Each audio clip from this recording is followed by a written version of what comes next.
কলম্বোর আর প্রেমাদাসা আন্তর্জাতিক ক্রিকেট স্টেডিয়ামে রবিবারের ভারত পাকিস্তান ম্যাচটা শেষ হওয়ার পর স্কোরবোর্ডে যা লেখা ছিল তা দেখে অনেকে চোখ কচলেছেন। কেউ ক্যালকুলেটরে ধরেছেন, আবার কেউ সরাসরি চায়ের কাপে চুমুক দিয়ে বলেছেন এটা কি ম্যাচ নাকি একতরফা প্র্যাকটিস সেশন। কারণ আইসিসি পুরুষদের টি-20 বিশ্বকাপ 2026-এর এই মহারণে ভারত 175 for 7 করে পাকিস্তানকে 114 রানে কুটিয়ে দিয়ে 61 রানের এমন একটা বিশাল জয় তুলে নিল, যেটা নিয়ে এখন শুধু ক্রিকেট নয়, কৌতুক, বিশ্লেষণ, রাগ, হতাশা সবকিছুর মিশেল তৈরি হয়েছে। এই ম্যাচের পরই আলোচনা ঝড় তুললেন পাকিস্তানি সাংবাদিক হুদা শাহ। তার তীব্র প্রতিক্রিয়া যেন ম্যাচ পরবর্তী বিশ্লেষণকে সরাসরি স্টুডিও থেকে গ্যালারিতে এনে ফেলল। ভিডিও বার্তায় তিনি ক্ষোভে হতাশায় মিশিয়ে বললেন এটা লজ্জার চূড়ান্ত সীমা। তিনি আক্ষেপ করে বললেন হার তো হতেই পারে, কিন্তু অন্তত একটু লড়াই করা যেত, একটু তো রান তাড়া করা যেত। তার গলায় এমন তীক্ষ্ণ হতাশা ছিল যে অনেকেই বললেন এটা বিশ্লেষণ কম, সরাসরি বাউন্সার বেশি। তার প্রশ্ন ছিল সহজ কিন্তু ধারালো। এত প্র্যাকটিসের খবর ছিল, এত প্রস্তুতির গল্প ছিল, কিন্তু মাঠে এসে সব গেল কোথায়? কি বলছেন পাক সাংবাদিক হুদা শাহ, শুনুন। मतलब बेशर्मी की हद है। हारना आपने था ही, थोड़ा सा चेस कर लेते, थोड़ी सी मेहनत कर लेते। किस चीज़ की इन्होंने प्रैक्टिस की है? ना बैटिंग की बहुत खबरें आ रही थी, बैटिंग की प्रैक्टिस हुई है, बॉलिंग की प्रैक्टिस हुई है, फील्डिंग की प्रैक्टिस हुई है, खेफ प्रैक्टिस किया है इन्होंने। आई मीन बंदा ये तो 100 भी नहीं कर पा रहे हैं। इंतहाई एम्बैरसमेंट हो रही है। मतलब हमें पहले ही लग रहा था कि बेइज्जती बहुत बुरी होनी है, और लेकिन इस कदर बेइज्जती, मतलब इतने निकम्मे प्लेयर्स। इससे तो अच्छा था कि हम ये फ़ैसला ही वापस ना लेते खेलने का। एटलीस्ट इस डिसअपॉइंटमेंट से और इस बेइज्जती से तो बच जाते। मतलब मैं वो वर्ड नहीं इस्तेमाल करना चाह रही, लेकिन प्लेयर्स पे। ম্যাচের আগে থেকেই পাকিস্তানের ভেতরে একটা অদ্ভুত মানসিক নাটক চলছিল। কলকাতা নাইট রাইডার্সের স্কোয়াড থেকে বাংলাদেশের মুস্তাফিজুর রহমানকে সরানোর সিদ্ধান্ত নিয়ে একটা নীরব বয়কটের আবহ তৈরি হয়েছিল। অনেকেই ভেবেছিলেন এই আবেগ হয়তো মাঠে বাড়তি আগুন দেবে, কিন্তু বাস্তবে দেখা গেল আগুন জ্বলল ঠিকই, তবে সেটা ভারতের ব্যাটে আর পাকিস্তানের সমালোচনায়। ক্রিকেটে আবেগ গুরুত্বপূর্ণ, কিন্তু স্কোরবোর্ড আবেগে চলে না, চলে রান আর উইকেটে। ভারত ব্যাট করতে নেমে শুরুতে একটু ধাক্কা খেলেও দ্রুত সামলে নেয়। ব্যাটিং অর্ডার এমনভাবে নিজেকে গুছিয়ে নিল যেন অফিসে দেরি করে ঢুকলেও প্রথমেই ফাইল খুলে বসে পড়েছে। কাজ শুরু 175 for 7। সংখ্যাটা শুনতে সাধারণ লাগলেও টি-20 বিশ্বকাপে চ্যাপের ম্যাচে এই স্কোরটাই অনেক সময় পাহাড় হয়ে দাঁড়ায়। পাকিস্তানের বোলাররা চেষ্টা করলেন, প্ল্যান করলেন, ফিল্ড বদলালেন, কিন্তু শেষমেশ স্কোরবোর্ড বলল চেষ্টা ভালো, ফল মাঝারি। এরপর শুরু হলো আসল নাটক, রান চেস। পাকিস্তানের ইনিংস শুরু হতেই দর্শকরা বুঝে গেলেন গল্পটা খুব সুখের দিকে যাচ্ছে না। রান আসছে ধীরে, উইকেট যাচ্ছে দ্রুত, আর মাঝে মাঝে ব্যাটসম্যানদের শরীরী ভাষা দেখে মনে হচ্ছিল তারা নিজেরাই বুঝতে পারছেন না ঠিক কী হচ্ছে। ক্রিকেটে কখনো কখনো এমন দিন আসে যেদিন ব্যাটে বল লাগে না, শট টাইমিং হয় না, আর দর্শকদের মুখে একই প্রশ্ন, এরা কি প্র্যাকটিসে সব শট মেরে রেখে এসেছে? হুদা শাহ এখানেই তার বিখ্যাত প্রশ্নটা তুললেন, তাহলে প্র্যাকটিসটা কিসের? তিনি প্রায় অবিশ্বাসের সুরে বললেন এত খবর ছিল, batting practice, bowling practice, fielding practice সব হয়েছে, কিন্তু ম্যাচ দেখে তো মনে হচ্ছে ব্যাটিংটাই যেন প্র্যাকটিস করা হয়নি। তার হতাশা চরমে পৌঁছয় যখন বলেন এরা তো 100 করতে পারলো না। এই সংলাপটা মুহূর্তে সোশ্যাল মিডিয়ায় ভাইরাল হয়ে যায় আর মিমের বন্যা বয়ে যায়। প্র্যাকটিসে 100 রান, ম্যাচে 100 রান পার নয়। আরও একবার শোনাবো আপনাদের সেই পাক সাংবাদিক হুদার কথা, শুনুন। मतलब बेशर्मी की हद है। हारना आपने था ही, थोड़ा सा चेस कर लेते, थोड़ी सी मेहनत कर लेते।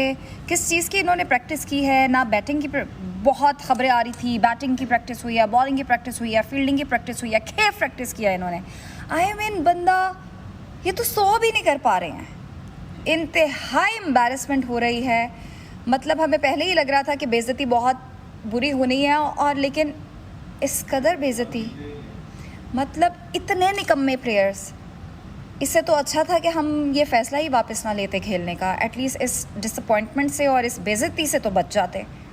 मतलब मैं वो वर्ड नहीं इस्तेमाल करना चाह रही, लेकिन प्लेयर्स पे।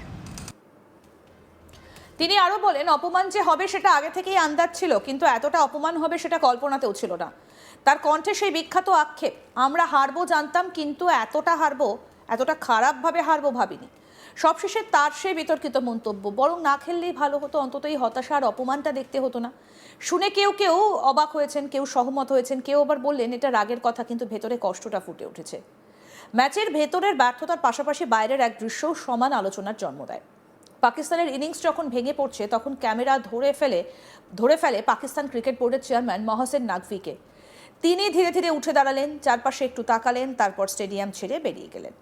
দৃশ্যটা এমন নিঃশব্দে ঘটল যে মনে হচ্ছিল কেউ সিনেমা হল থেকে ক্লাইম্যাক্সের আগেই বেরিয়ে যাচ্ছে, কারণ বুঝে গেছে হিরো আর জিতছে না।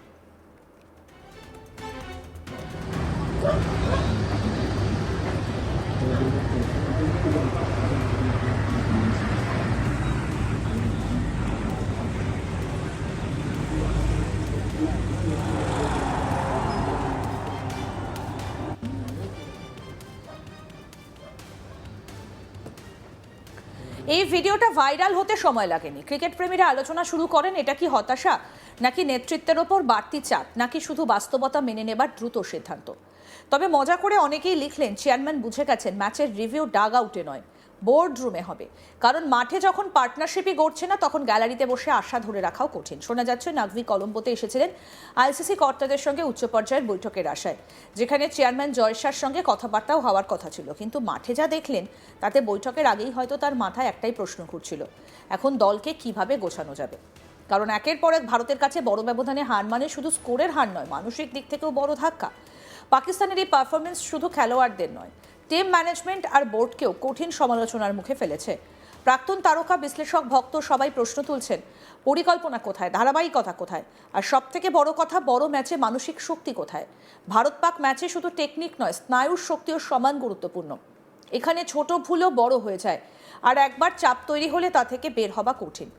এই প্রসঙ্গে পাকিস্তানের প্রাক্তন ফাস্ট বোলার শোয়েব আখতার তো একেবারে ঝড় তুলে দিলেন। তার মন্তব্য শুনে মনে হচ্ছিল তিনি এখনও বোলিং রান আপে আছেন, সরাসরি বাউন্সার। তিনি প্রশ্ন তুললেন বোর্ড প্রধানের দক্ষতা নিয়েও। তার কথায়, চেয়ারম্যান নিজেই জানেন না তিনি চেয়ারম্যান, তাহলে দল চড়বে কিভাবে। এই সংলাপটা এমন জনপ্রিয় হয়ে গেল যে সোশ্যাল মিডিয়ায় লোকজন মজা করে লিখতে লাগলো, দল না চলুক, মন্তব্য তো দৌড়চ্ছে। শোয়েবের আরও এক মন্তব্য বিশেষ আলোচনা এসেছে। তিনি বলেন, একজন খেলোয়াড়কে সুপারস্টার বানানো হয়েছে, কিন্তু সে একটা ম্যাচও জেতাতে পারছে না। এই লাইনটা বিশ্লেষকদের মধ্যে নতুন বিতর্কের জন্ম দিয়েছে। দলের ভেতরে কি অতিরিক্ত তারকা নির্ভরতা তৈরি হয়েছে, নাকি সিস্টেমটাই খেলোয়াড়দের চাপের মধ্যে ফেলে দিচ্ছে? কারণ আন্তর্জাতিক ক্রিকেটে শুধু নাম দিয়ে ম্যাচ জেতা যায় না, পারফরমেন্সটাই শেষ কথা। সমগ্র ঘটনাটা এখন যেন ক্রিকেটের থেকেও বড় এক সামাজিক নাটকে পরিণত হয়েছে। একদিকে মাঠে একতরফা হার, অন্যদিকে সাংবাদিকদের তীব্র সমালোচনা, তার উপর চেয়ারম্যানের দ্রুত প্রস্থান, আর শেষে প্রাক্তন তারকার বিস্ফোরক মন্তব্য। সব মিলিয়ে যেন পূর্ণ দৈর্ঘ্য সিনেমা। এখানে নায়ক কে, খলনায়ক কে, তার আসল সমস্যা কোথায়, সেটা নিয়েই চলছে বিশ্লেষণের পর বিশ্লেষণ। ভারতের জন্য এই জয় নিঃসন্দেহে আত্মবিশ্বাস বাড়ানোর বড় ডোজ। তারা দেখিয়ে দিল পরিকল্পনা, প্রস্তুতি আর ম্যাচের দিন সঠিক প্রয়োগ, এই তিনে মিললে ফল কতটা একতরফা হতে পারে। অন্যদিকে পাকিস্তানের জন্য এই হার শুধু পয়েন্ট টেবিলের ক্ষতি নয়, মানসিক ধাক্কাও বটে। কারণ প্রতিবার ভারত ম্যাচে এমন হার মানে শুধু স্কোর নয়, গ্যালারির গুঞ্জন, সোশ্যাল মিডিয়ায় মিম আর টিভি স্টুডিওর তর্ক সব একসঙ্গে ধেয়ে আসে। আরও আপডেট পেতে দেখতে থাকুন আজ তাক বাংলা। সাবস্ক্রাইব করুন, নোটিফিকেশন পেতে বেল বাটন অপশন প্রেস করুন।